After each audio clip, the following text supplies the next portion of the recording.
Resistência à insulina, o lado oculto da obesidade. Olá, aqui é o Dr. Rocha. Em nosso bate-papo de hoje, nós vamos conversar sobre um assunto crescente aqui no Brasil. Mas antes disso, apenas para relembrar, semana passada nós conversamos sobre se o ovo engorda ou não, e toda a sua importância para a saúde. Mas vamos lá.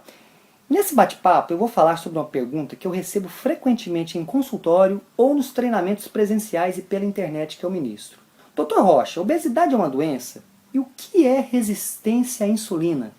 Eu sempre respondo que sim, obesidade é uma doença e deve ser tratada, porque ela gera uma série de outras doenças que eu vou te mostrar a seguir. É interessante, porque nós chegamos a um momento onde mais da metade das mulheres brasileiras estão ou com sobrepeso, ou seja, caminhando para a obesidade, ou já estão obesas. E isso se tornou algo tão comum que as pessoas estão achando normal essa condição. Isso é um absurdo, pois até bem pouco tempo atrás, cerca de 35 anos atrás, nem 10% da população era acima do peso ou obesa. Então surge essa pergunta, se a obesidade é uma doença. Na verdade, a obesidade é uma condição que envolve diversas outras doenças, diversas outras causas, e não acontece de forma isolada. A obesidade é uma manifestação de que seu corpo está inflamado, de que você está se alimentando de alimentos ruins, que estão desregulando os seus hormônios, e a causa principal, portanto, que torna uma mulher obesa é a má alimentação. Aí você pode me perguntar, mas Dr. Rocha, meus pais são obesos, então a genética não conta?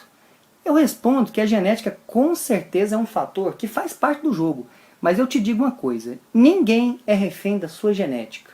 Ou seja, nenhuma mulher está aprisionada na sua genética, pois você pode modificar isso através de uma alimentação estratégica, que é sim o fator mais importante. Outros fatores que também fazem parte é o estresse, o sedentarismo e também o sono.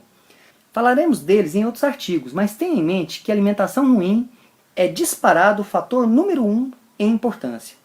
Mais do que uma doença, a obesidade, que é causada pela resistência à insulina, principalmente, é como se fosse a ponta do iceberg. Ela está intimamente ligada a outras doenças associadas, como diabetes tipo 2, triglicerídeos aumentados no sangue e pressão alta. Hoje nós chamamos dessa condição de síndrome metabólica.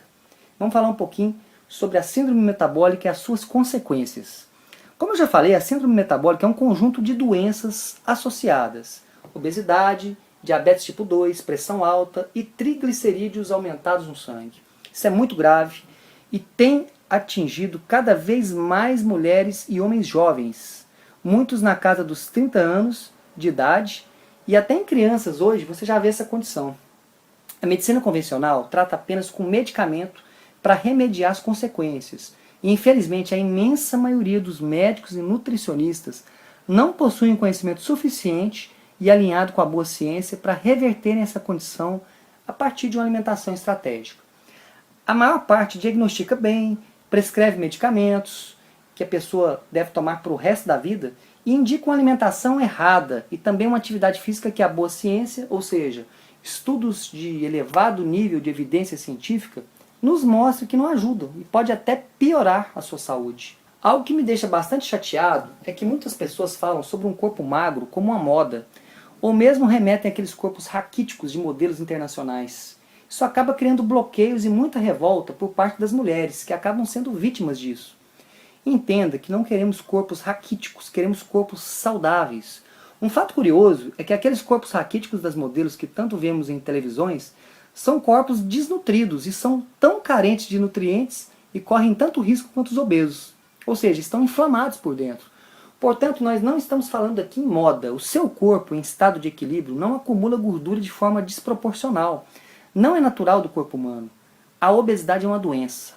Estamos vivendo um momento na história da humanidade onde a informação circula de forma como nunca se viu antes na nossa história. A minha missão de vida, custe o que custar, é divulgar essa informação de que há possibilidades para reverter essa condição de obesidade e de doenças associadas e trazer de volta a alegria de viver, que pode ter saúde, emagrecer com saúde e permanecer magra ao longo da sua vida. Para finalizar esse videocast, eu repito para enfatizar, a obesidade é uma doença e deve ser tratada com alimentação inteligente e longe das comidas industrializadas. Precisamos fazer como Hipócrates, o pai da medicina. Ele já disse isso há milhares de anos atrás. Fazer do nosso alimento o nosso remédio e do nosso remédio, o nosso alimento. Gostou do vídeo? Então clique em curtir e compartilhe essa mensagem. Com certeza, ao compartilhar esse vídeo com alguém próximo, você estará ajudando outras pessoas com esse conteúdo. E não se esqueça de deixar o seu comentário aqui abaixo. É muito importante a sua participação. Um grande abraço e te vejo no próximo vídeo.